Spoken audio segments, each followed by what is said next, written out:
Royal Enfield బండి ఇది.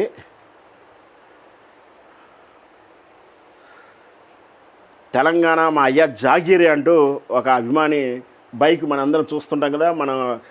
మనం డ్రైవింగ్ వెళ్తుంటే ముందు వెహికల్ మీద బైక్స్ కానీ, కార్లకు కానీ, లారీలకు కానీ, ట్రాక్టర్లకు కానీ క్యాప్షన్స్ చాలా జమ్మత్తుగా ఉంటాయి. ఆటోలకు కూడా వాళ్ళ భావాన్ని, వాళ్ళు అంటే వ్యవస్థ మీద ఉన్నటువంటి వ్యతిరేకతను, వ్యవస్థ మీద ఉన్న ప్రేమను, కుటుంబం మీద ఉన్నటువంటి ప్రేమను, అమ్మానాల మీద కృతజ్ఞతను, లేదా ఏదో ఒకటి వ్యక్తీకరిస్తానికి ప్రయత్నం చేస్తారు. అట్లాంటిది ఇప్పుడు కరెంట్ అఫేర్ ఏంటి, మీ అయ్య జాగిరి అని మన పవన్ కళ్యాణ్ అడిగారు. ఖచ్చితంగా సబ్బన్న వర్గాలు ఇది తెలంగాణ, మా అయ్య జాగిరి అని చేసి స్పష్టంగా ప్రతి ఒక్కరు చెప్తున్నారు. ఇంకా మీ ఆంధ్రులు కూడా చెప్తున్నారు. వాస్తవమే, వాళ్ళు అక్కడ పుట్టిన వాళ్ళకి అది వాళ్ళ హక్కు అని చెప్తున్నారు. నువ్వు కూడా లాస్ట్కు తగ్గి మౌను మీదే, కానీ మేము కూడా పెత్తనం చేస్తాము, మీ తెలంగాణలో మీ వాళ్ళే పోటీ చేస్తారని చెప్తున్నాం. ఇక్కడ ఎవరో గతి లేనోళ్ళు, ఎక్కడో గుర్తింపు లేనోళ్ళు, ఎవరో తెలంగాణ ద్రోహులు, తెలంగాణ అభిమానం లేనోళ్ళు, తెలంగాణ తత్వం లేనోళ్ళు, మరి వాళ్ళెవరో నీ చెంచా నీ పల్లెకి మోస్తే మేము వాటిని సహించము. తెలంగాణ ప్రయోజనాల కోసం ప్రయోజనం చేసిన యువనికి మద్దతు ఇచ్చినా ఒప్పుకుంటాం, కానీ అట్లాంటి దుర్మార్గులకు మాత్రం మేము ఇచ్చే ముచ్చటే లేదు. తెలంగాణ కవి చెప్పినట్టు ఇక్కడ లేగదూడలు, పాలపిచ్చుకలు, ప్రకృతి అంతా కూడా తెలంగాణ ధూమ్ధామ్ చేస్తూ ఉంటుంది. జింకలు కూడా అంటూ పాట పాడాడు కదా. అంటే ఇక్కడ ప్రతి పువ్వు, ప్రతి ఇసుక రేణువు, ప్రతి జీవి, జింక, చిలుక అన్నీ కూడా తెలంగాణ ధూమ్ధామ్ చేస్తామంటుందని చెప్పి పాట పాడింది. అట్లాగే ఇక్కడ పిల్లవాడు, పెద్దవాడు అందరూ కూడా తెలంగాణ వాదం ఎంత గొప్పగా ఉంచారో చెప్పే ప్రయత్నము చాలా ఎవరి అబ్బాయో కానీ సోషల్ మీడియాలో కనిపిస్తూ ఉంది. అతను మాట్లాడినటువంటి ఒక్కసారి ఆ వీడియో సారాంశం పవన్ కళ్యాణ్కి ఎట్లా తెలిసి వచ్చేలా, బుద్ధి వచ్చేలా మాట్లాడాడో విందాం మొత్తం కూడా. అచ్చనైన కమ్మనైన తెలుగులో మాట్లాడినటువంటి విధానం. పవన్ కళ్యాణ్ అంకుల్ నమస్కారం. మా నాన్న మీకు పెద్ద ఫ్యాన్. అలాంటి బిగ్ ఫ్యాన్ మీకు ఒక ముచ్చటి చెప్పమన్నారు. అవును, మేము తెలంగాణ వాళ్ళం.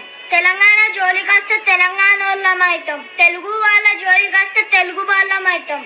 దేశం జోలికొస్తే భారతీయులం అవుతాం. ప్రాంతాలు విడిపోయినా అన్నదమ్ముల్లా కలిసి ఉంటాం, కానీ మీ రాష్ట్రంలో లెక్క కులం కుంపడితో కొట్టుకొని విడిపోయే వాళ్ళం కాదు. ఇది మీ మీద కోపంతో ఇదే అండి చిన్న పిల్లగానికి ఉన్న పరిజ్ఞానం, నిండా 8 ఏళ్ళ లేని పరిజ్ఞానం.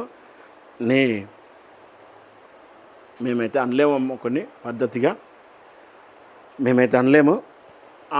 మరి మాత్రం అంటే మేము అవసరం వస్తే తెలంగాణ వాళ్ళం, తెలంగాణ గురించి మాట్లాడితే, తెలుగు వారి గురించి మాట్లాడితే మేము తెలుగు వాళ్ళం, ఈ దేశం గురించి మాట్లాడితే భారతీయులం అవుతాం. అన్నిటికన్నా ముఖ్యం మనుషుల గురించి మాట్లాడితే మేము మనుషులం అవుతామని కూడా అర్థం. అంటే మరి ఇక మీరేమవుతారో, మీరు ఎట్లా అవుతారో మాకైతే తెలియదు. నేను అనేది ఏమిటంటే ఇంత పరిజ్ఞానం ఉన్నా కూడా మీ ఈ చిన్నపాటి విద్యార్థి బాబుకు ఉన్నటువంటి మీకు ఆ విచక్షణ కానీ పరిపక్వత ఎందుకు లేదనేది ఇక్కడ ప్రశ్న. ఇది చూడండి, పవన్ కళ్యాణ్ గారు ఎట్టట్లా వ్యవహారాలు మార్చి తీరుగా, అంటే ఒకసారి చంద్రబాబు నాయుడు విమర్శిస్తూ ఒక జెండా పట్టుకొని ఒక రోజుల్లో ఊరేగుతాడు. మళ్ళీ ఒకసారి అదే చంద్రబాబుడు దేవుడు అని తిరుగుతాడు. ఇట్లా ప్రతిసారి విధానాలు మారుస్తాడు. నేను సనాతని అంటాడు, నేను చొగవీర్ అంటాడు, నాకు దేవుడు లేడంటాడు, నేను ఆంజనేయ స్వామి భక్తిని అంటాడు, నేను గుంటూరులో పుట్టానంటాడు, మచిలీపట్నం పెరిగానంటాడు, తిరుపతి అంటాడు. ఎక్కడ పుట్టాడు అంతా కన్ఫ్యూజ్ స్టార్ అని మనం ఆల్రెడీ బిరుదిచ్చాం కదా. అయితే ఈయన మాట్లాడే తీరు, వ్యవహారాల పద్ధతి ఏందో చూడండి. ఇక్కడ ఈ ఆంధ్రప్రదేశ్ గురించి జగన్ను విమర్శించేటప్పుడు ఆయన మాట్లాడే తీరు, తెలంగాణలో మాట్లాడేటప్పుడు, తెలంగాణ బీఆర్ఎస్ పార్టీ అధికారంలో ఉన్నప్పుడు మాట్లాడిన తీరు, బీఆర్ఎస్ అధికారం పోగానే మాట్లాడిన తీరుని చాలా చక్కగా గతంలో గప్పుడు మాట్లాడింది, ఈసారి విశ్లేషణ చేసిన తీరు ఒకసారి మనం చూద్దాం.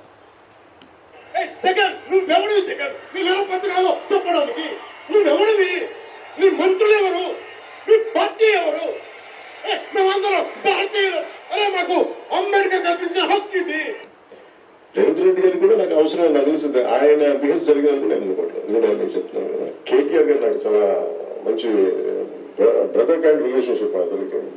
నాకు తెలిసి ఆయన తప్పుగా మాట్లాడుతుంది. ఇక్కడ జగన్ బూతులు తిట్టచ్చు, లేకపోతే వైఎస్ఆర్ కాంగ్రెస్ పార్టీ బూతులు తిట్టచ్చు, అమ్మ అక్కల్ని తిట్టచ్చు, చెప్పులు చూపెట్టచ్చు, పచ్చి బూతులు మాట్లాడచ్చు, నా కొరకల్లారా అనొచ్చు, అంతు చూస్తాననొచ్చు, అమిత్ షాతో చెప్పి నీ అంతు చూస్తానని చెప్పచ్చు. అనలేదా అంటే అన్నారు ఆయనే. అక్కడ తెలంగాణకు వచ్చేటికి కేసీఆర్ మంచోడే, రేవంత్ రెడ్డికి సంబంధం లేదు. రేవంత్ రెడ్డికి సంబంధం లేకుండా తెలంగాణలో మీటింగ్ పర్మిషన్ పోలీసులే డెసిషన్ తీసేసుకుంటారా? లేకపోతే అదేది ప్రొఫెసర్ నాగేశ్వరరావు ఆ ఉద్యమకారులు ఎవరో ఉన్నారో రఘు వీళ్ళందరూ తీసుకుంటారు నిర్ణయం. కొంచెం అంటే మన ఆస్తులు ఉంటాయి, మన వ్యవస్థలు ఉంటాయి, మన సినిమా వ్యాపారాలు ఉంటాయి కాబట్టి అక్కడ భయపడతాం.